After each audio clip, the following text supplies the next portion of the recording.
Mayong buntag kanatong tanan mga kaigsuonan ug sa atong mga suking tigpaminaw sa 98.5 and ug sa atong mga nagasubaybay sa atong mga programa ang buhing awit sa kamatuoran. This morning atong paghisgutan kining mahitungod sa priority. And ang atong pangutana una is, what is your priority? Unsa ang imong prioridad? Unsa gid ang imong top main nimo nga ginatagad sa imong kinabuhi? Pwede mo ingon ta nga ang Ginoong Dios mo akong priority sa akong kinabuhi. Magkinaon sa man. Pwede pod mo ingon ta no nga pamilya pastor mo akong priority sa akong kinabuhi. Pwede pod mo ingon ta nga eskwela pastor akong priority karon. Pwede pod moingon ka nga uyab-uyab pastor oy. Pwede pod ang imong priority sa imong kinabuhi, negosyo or trabaho. But our actions speak louder than words. Than our word. So magahisgot ka na, magatumbok ka na sa ato nga priority gustong kinabuhi. Kinsa gyud ang atong priorities tong kinabuhi. So ang atong mga actions no atong ginahimo bot pasabot, wala nimo ginasulti, pero ang imong ginahimo kada adlaw mo ay magatudlo kinsa gid imong priority. Sample, moingon ka karon nga ang imong priority pamilya, pero imong priority ay barkada. Imong ginauna barkada. So ang imong priority barkada. Ana ka simple. Kung moingon punta karon nga Ginoo pastor, buluhaton sa Ginoo may akong priority. Pero malay ta og panahon sa Domingo, usahay absent pa gyud ta sa mga activity sa church. Then dili ang Ginoong Dios may atong priority. Ada na kana ka simple igsoon. So kasagaran sa atong mga pangatanunan karon or kasagaran sa mga tao, especially sa atong mga kabatanunan, na trap sa mga litag ni Satanas. Kining gitawag og sports, pagtuon, habit, or laag-laag, gadgets, and relationship between opposite sex. So diha no, kini mga botanga mo ni kini ginahimo nga litag ni Satanas or laang ni Satanas. Nga hinay-hinay malayo kita sa ato nga priority. Pwede pamilya ang atong priority. Instead of kung moingon kita Ginoo atong priority, supposed to be Ginoo no, Bible studies, Bible reading, prayer meeting, fellowship. But ang ato bang priority gyud ang Ginoo? Or ang ato bang priority ang buluhaton ba gyud sa Ginoo? You know what? Kung atong lantawon sa pulong sa Ginoong Dios, ako naman kining hisgutan ni Agi, pero atong pagalantawon pud karon balik in Psalm 37 verse muna giingon no sa Psalm 37 verse 4. Delight yourself in the Lord, and He will give you the desires of your heart. Unsay giingon sa pulong sa Ginoong Dios in the book of Matthew? In Matthew chapter 6 verse 33, giingon sa pulong sa Ginoong Dios, but first be concerned about God's kingdom and His righteousness, and all these things will be provided for you as well.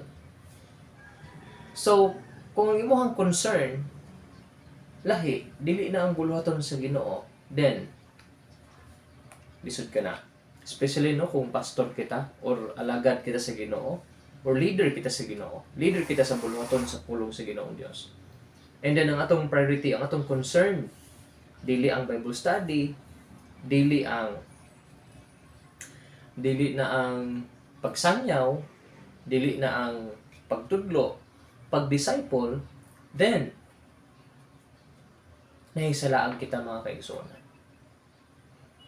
Kung ang inyong leader sa church, dili niya concern ang pagpakaon sa pulong sa Ginoo, then dili ka na mao'y kagustuhan sa Ginoong Dios.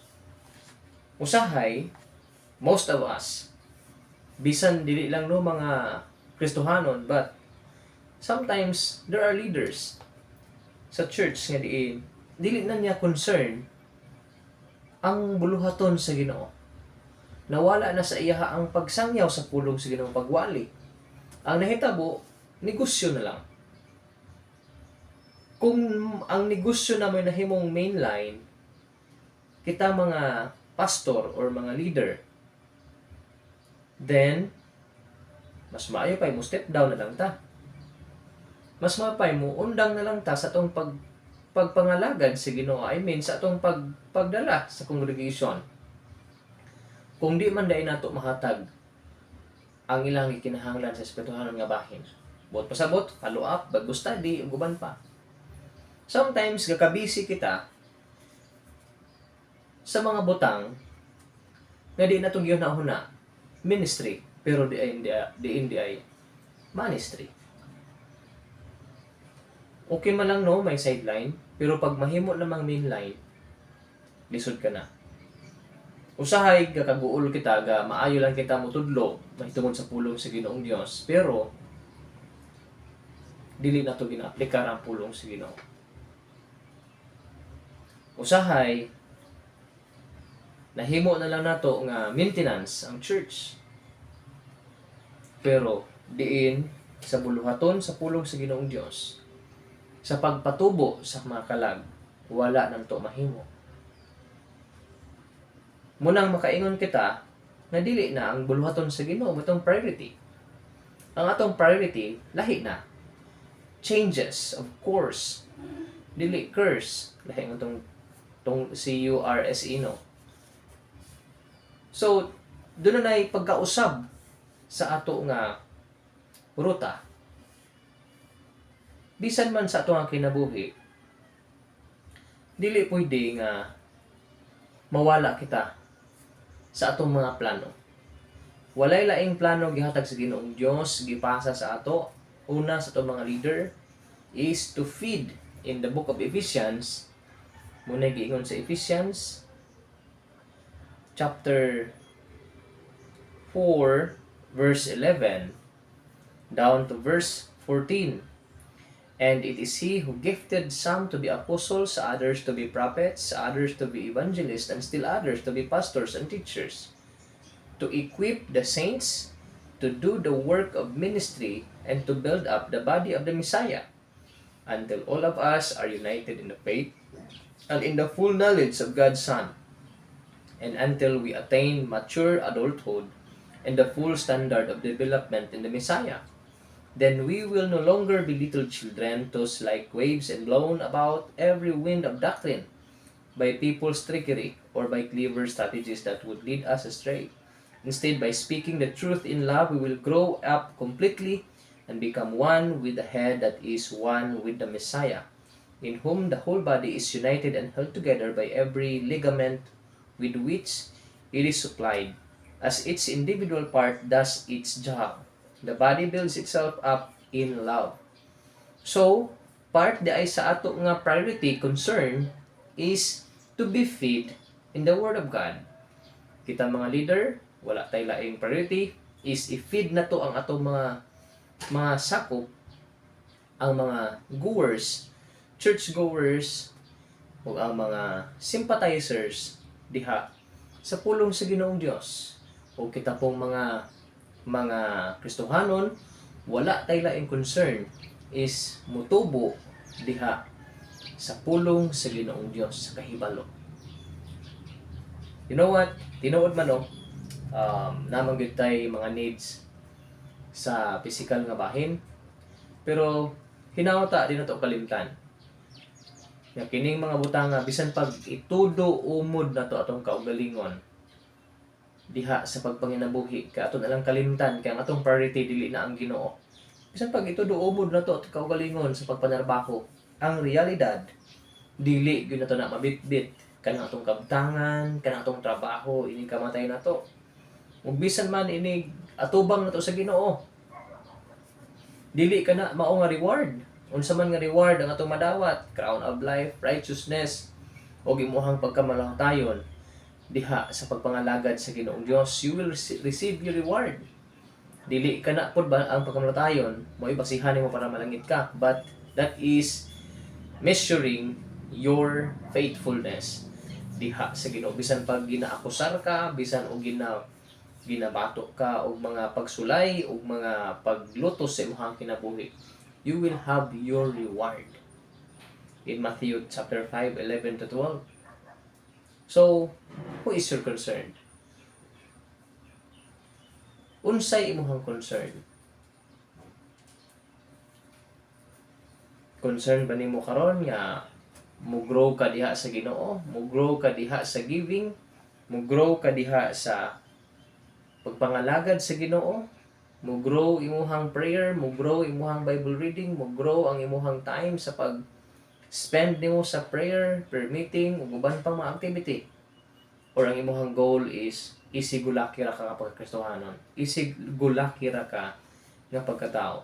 Mauna, nga tungod kay there are lapses, lacking of things happen in the church. Ang mga pastor wala pod ga himo silang bahin, wala sila gatudlo. Ang mga kristohanon pod wala na pod nagpatudlo. Mauna nga ang mahitabo, we are not united, verse 13. And then, sige taog kadala sa mga lahi-lahi ng mga pagtulunan. So, kung atong priority ang Ginoo, then you should be faithful. We should be faithful. Kung ang uban man gani no nga wala kasabot sa kamatuoran, kung ang uban man gani wala kasabot sa pulong sa Ginoo, pero grabe ka faithful, I hope that faithfulness will be possessed sa ato mga kaigsuonan. Ang uban man gani na mga fraternity, mga uban pa na, grupo-grupo, faithful man gani sila. Ilang brotherhood ug uban pa. How much more kini? Nga dili lang dinhi ang atong madawdaw mga kaayuhan, how much more dito sa langit. Naw ta igsuon nga diin ato kini masabtan ug ikinabuhi nato. Tungod kay ang atong kinabuhi lumalabay lang. Ang ato nga sitwasyon niining kalibutan na lumalabay lang. So, hinauta nga diin maging matinumanon kita diha sa Ginoo. Kung nangandoy ikaw og nindot nga kinabuhi, ayaw pangandoy ang kinabuhi dinhi kaya naman dili gyud nindot. Honestly, wala gyud nindot nga kinabuhi din sa kalibutan. Would you think nga kanang mga material nga butang mo na makapahindot sa mga kinabuhi? No. Ang nindot nga kinabuhi, that is life after death nga gi-offer ni Jesus Christ. That's why you should believe Jesus Christ and accept Him sa imong kinabuhi. Ingon nga manluluwas og kag Ginoo sa imong kinabuhi. So I hope unta no nga masabtan to kini so that you will be faithful. Ang mga tawo nga wala pa nakadawat ni Jesus, then they will have no place in the paradise. Ang wala pa nakatuo ni Jesus Christ as their Savior, hiligid sila maapil sa kining gitawag og pagkabanhaw, kining gitawag og rapture, pagsakaw. So punta nga ang pulong sa Ginoong Dios karon buntaga, nagapahinomdom ka nato, you will be rewarded if you will be faithful diha sa Ginoong Dios. Mao nga nauta nga maging matinumanon kita padayon.